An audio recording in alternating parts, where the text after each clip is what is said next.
அல்ல அல்ல பணம் சேர வேண்டுமா? சனிக்கிழமைகளில் செய்ய வேண்டிய சக்தி வாய்ந்த பைரவர் பரிகாரம். 8 வாரத்தில் பண தட்டுப்பாடை நீக்கும் ரகசியங்கள்.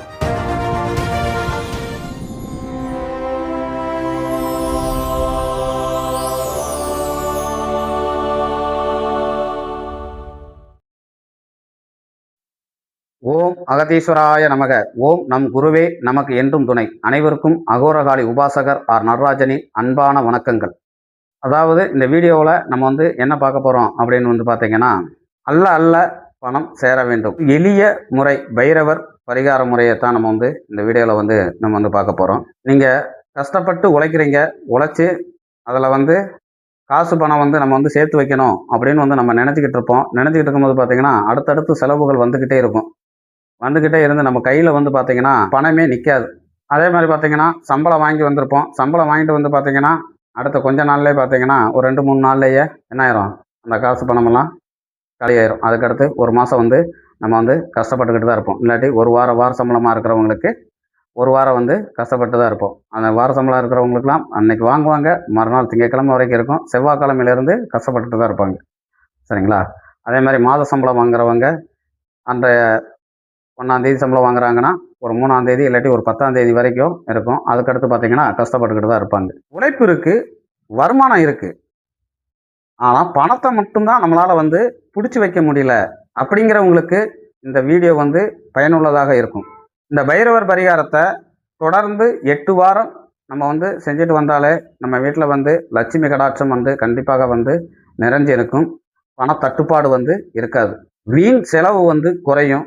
சேமிப்பு கண்டிப்பாக அதிகரிக்கும். இந்த பரிகாரம் என்ன, இதை எப்படி செய்யணும் அப்படிங்கிறத பற்றி தான் இந்த வீடியோவில் நம்ம முழுசாக இப்போ பார்க்க போகிறோம். காலபைரவர் அப்படிங்கிறவர் என்ன அப்படின்னு பார்த்தீங்கன்னா, காலத்தின் அதிபதியாக அவர் இருக்கிறார். அவர் காலத்தின் அதிபதியாக மட்டுமல்ல, தடைகளை நீக்கக்கூடிய அதிசக்தி வாய்ந்த தெய்வம் தான் காலபைரவர். இந்த பைரவர் எதுக்கெல்லாம் நம்ம கும்பிடலாம் அப்படின்னு பார்த்தீங்கன்னா, கடன் அதிகமாக இருக்குது, தொழில் முடக்கமாக இருக்குது, எதிரி தொல்லைகள் அதிகமாக இருக்குது அப்படின்னாலே இந்த பைரவர் வழிபாடு ரொம்ப ரொம்ப சிறப்பானது.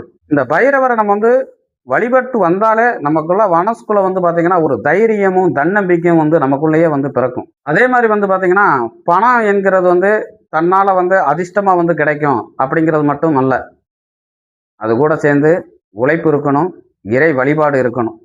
உழைப்பும் இறை வழிபாடும் ஒழுக்கம், இந்த 3ம் இணைந்தால் மட்டும்தான் பணமானது நம்ம வீட்டில் தங்கும். அந்த பரிகாரத்துக்கு தேவையான பொருட்கள் என்ன அப்படிங்கிறத முதல்ல நம்ம பார்த்துக்கலாம். சரிங்களா? இதுக்கு முக்கியமாக தேவை பைரவரோட எந்திரம், அடுத்து சிவப்பு பட்டு துணி, மஞ்சள் மற்றும் சந்தனம், தூப தீபம், மாவிலை, அரச இலை, அத்தி இலை, வேப்பிலை, நெல்லி இலை, ஒரு கலச செம்பு, சுத்தமான தண்ணீர், ஒரு ரூபாய் நாணயம், முடிந்த அளவுக்கு பூக்கள்.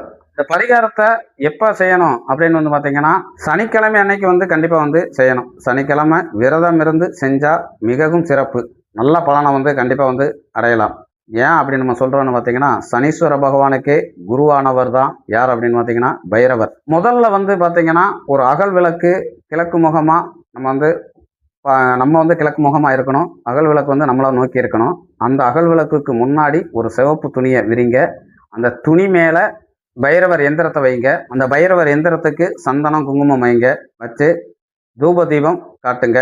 அதுக்கப்புறம் பார்த்தீங்கன்னா அரச இலை, அத்தி இலை, வேப்பிலை, நெல்லி இலை, இதையெல்லாம் அந்த எந்திரத்தை சுற்றி அப்படியே வைங்க. வச்சுட்டு உங்களால் முடிஞ்ச அளவுக்கு பார்த்தீங்கன்னா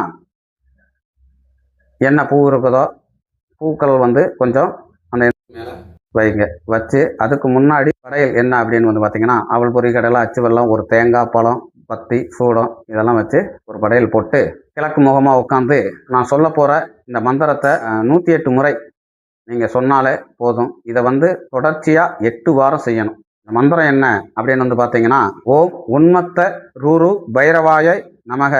இந்த மந்திரத்தை 108 முறை நம்ம சொல்லி செட்டி பண்ணி வச்சுக்கணும். காலையிலேருந்து விரதம் இருக்கிறீங்க, சனிக்கிழமை இரவு இதை செய்கிறீங்க. சனிக்கிழமை இரவு செஞ்சுட்டு அந்த நெல்லி இலை, வேப்பிலை, அரச இலை, அத்தி இலை இதெல்லாம் இருக்கும் பார்த்தீங்களா, அதை வந்து என்ன பண்ணணும் அப்படின்னு கேட்டிங்கன்னா, ஓடுற தண்ணியில் விடலாம். இந்த இலையை வந்து இந்த வாரம் நம்ம வந்து சாமி கும்பிட்டு இலையெல்லாம் இருக்குது, இந்த இலையை கொண்டு போய் அடுத்த வாரம் சனிக்கிழமைக்குள்ளே நீங்கள் வந்து தண்ணியில் வந்து விட்டுறலாம். அதுக்கு அடுத்த வாரம் நீங்கள் பண்ணும்போது வந்து பார்த்தீங்கன்னா, புதிய இலைகள் தான் வாங்கி வைக்கணும். எந்திரம் அதே எந்திரம் இருந்தால் போதும். அதே மாதிரி பட்டு துணி அதே பட்டு துணி போதும். அதே மாதிரி பார்த்தீங்கன்னா, அகல் விளக்கு நீங்கள் வந்து அதே விளக்கு ஏற்றிக்கலாம். மற்றபடி பூக்கள் இது எல்லாமே படையல் எல்லாமே புதுசாக தான் நம்ம வந்து போடணும். அதே மாதிரி இது வந்து எத்தனை நாள் செய்யலாம் அப்படின்னு பார்த்தீங்கன்னா, 8 வாரம் கண்டிப்பாக வந்து நீங்கள் செஞ்சுக்கிட்டு வந்தீங்கன்னா, இந்த மந்திரத்தை சொல்லி 8 வாரம் நீங்கள் செஞ்சுக்கிட்டு வந்தீங்கன்னா, உங்களுடைய வீண் விரய செலவு கம்மியாகும். பண தட்டுப்பாடு இருக்காது. பணம் வந்து உங்களுக்கு வந்து சேர்ந்துக்கிட்டே இருக்கும். இப்போ வந்து பைரவர் எந்திரம் அப்படின்னு சொல்லியிருக்கிறீங்க. இந்த பைரவர் எந்திரம் இல்லையே அப்படின்னு வந்து நீங்கள் வந்து கவலைப்பட வேண்டாம். பைரவர் எந்திரம் இல்லை அப்படின்னால் கூட பைரவரோட போட்டோ வச்சு கூட நம்ம வந்து இந்த வழிபாட்டு முறையை வந்து நம்ம வந்து செஞ்சுக்கலாம். ரொம்ப வந்து எளிமையான ஒரு பரிகாரம் தான். நீங்கள் வந்து பைரவர் எந்திரம் எழுதுறதுக்கு கூட பைரவர் தீட்சை வாங்கணும் அப்படிங்கெல்லாம் வேண்டாம். நம்மளை பைரவரோட போட்டோ வச்சு பண்ணாலே நமக்கு வந்து பண தட்டுப்பாடு நீங்கி வீண் விரயம் குறைஞ்சி வாழ்க்கையில் வந்து சந்தோஷம் வந்து கண்டிப்பாக இருக்கும். எதிர்மறை ஆற்றல்கள் நம்மக்கிட்ட இருக்காது. எதிரிகள் யாரும் இருக்க மாட்டாங்க. இந்த பரிகாரத்தை பயன்படுத்தி அனைவரும் பயன்பெறுங்கள். என்றும் அகத்தியர் அருள் அனைவருக்கும் கிடைக்கட்டும். வாழ்க வளமுடன்.